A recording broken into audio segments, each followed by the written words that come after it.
It's the Opperman Report. Join digital forensic investigator and PI Ed Opperman for an in-depth discussion of conspiracy theories, strategy of New World Order resistance, high-profile court cases in the news, and interviews with expert guests and authors on these topics and more. It's the Opperman Report. And now, here is investigator Ed Opperman.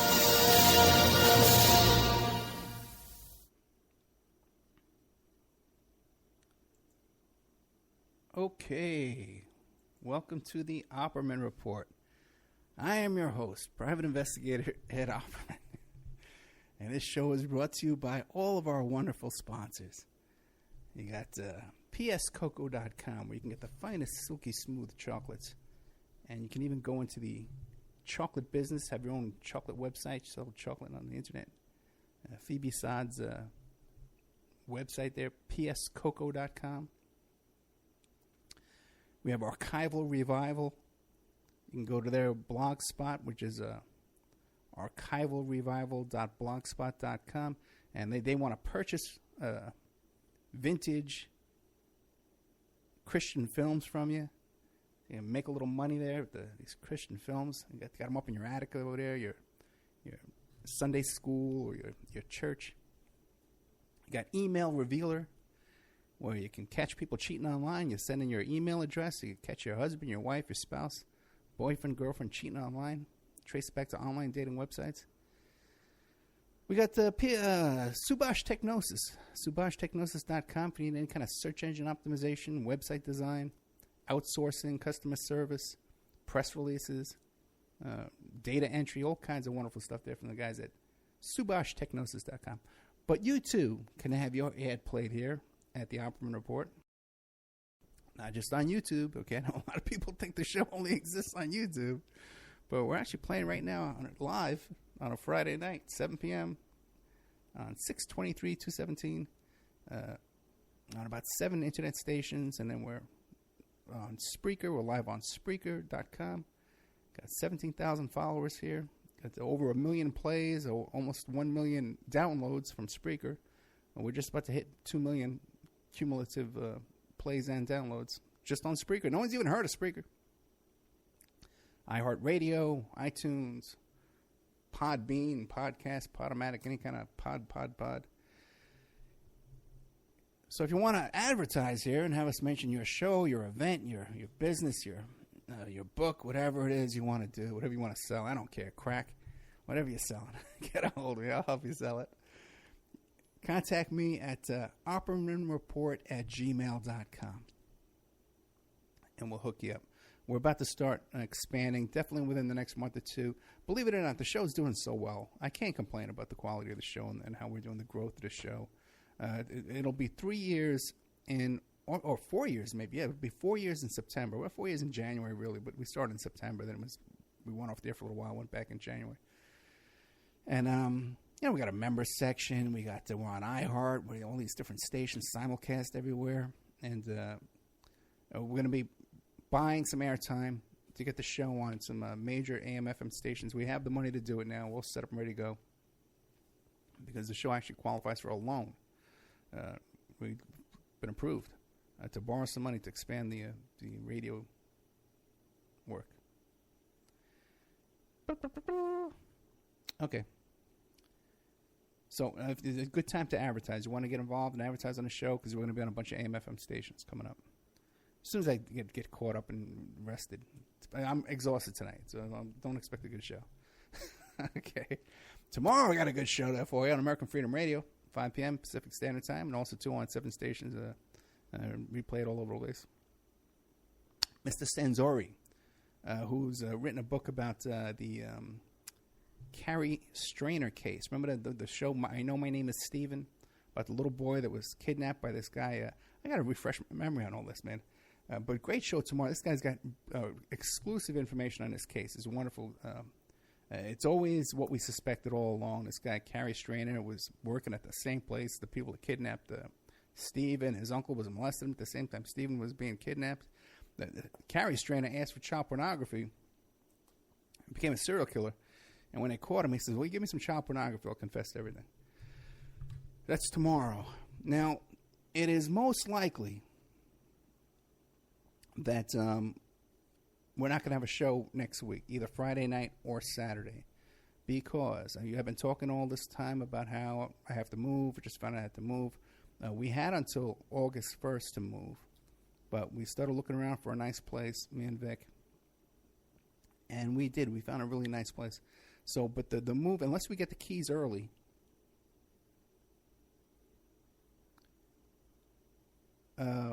I'll be moving Friday and Saturday, okay?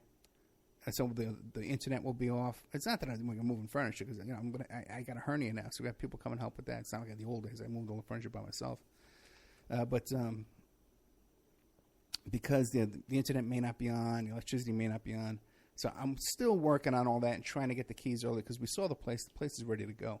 And I want to thank everybody, too, because I went out and I said, hey, I need you to help me finance this move, and then the movers and the truck and all that kind of stuff and deposits got to put down. Wound up negotiating a great deal with the move, so there was no problem with that. I'm paying about $175 more a month, but it's a much, much better place.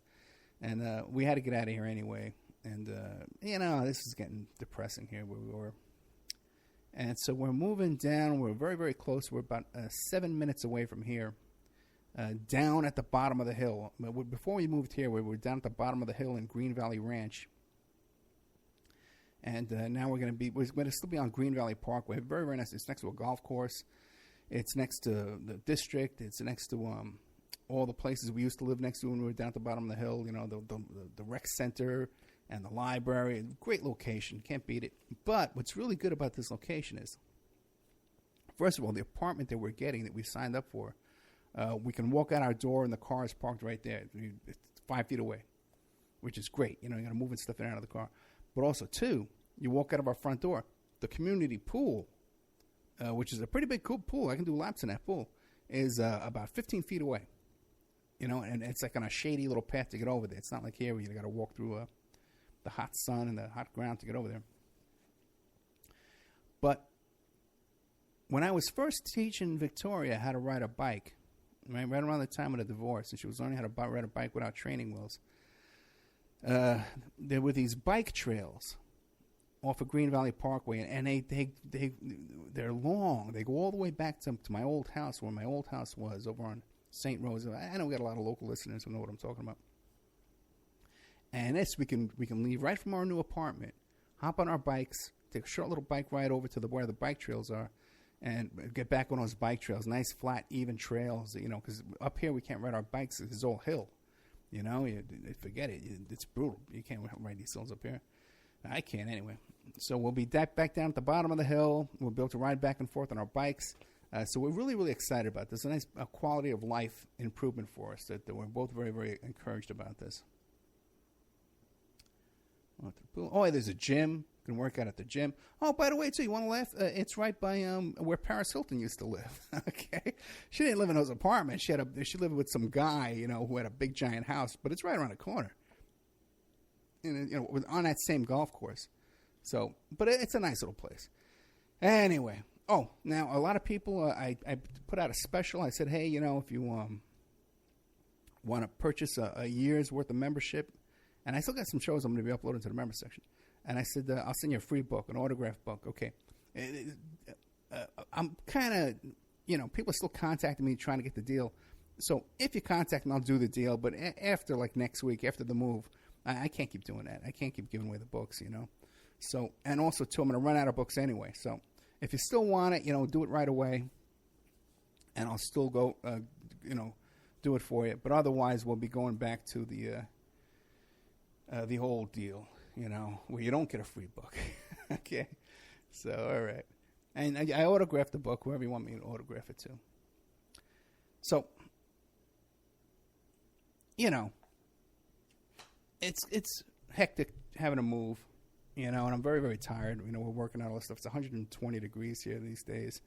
And buying boxes and arranging a moving truck and hiring movers and hiring people to help me pack and all this kind of stuff, and turning on the gas, turning off the electrical, that kind of crap. Post office, you got to do all these little details. And but it is kind of it's a quality of life move up from where we are now.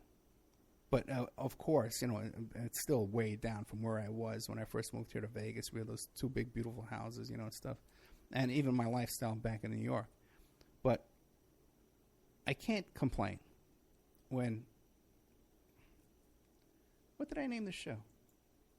Did I give the show a title? Yeah, Growing Up in the Bronx, right.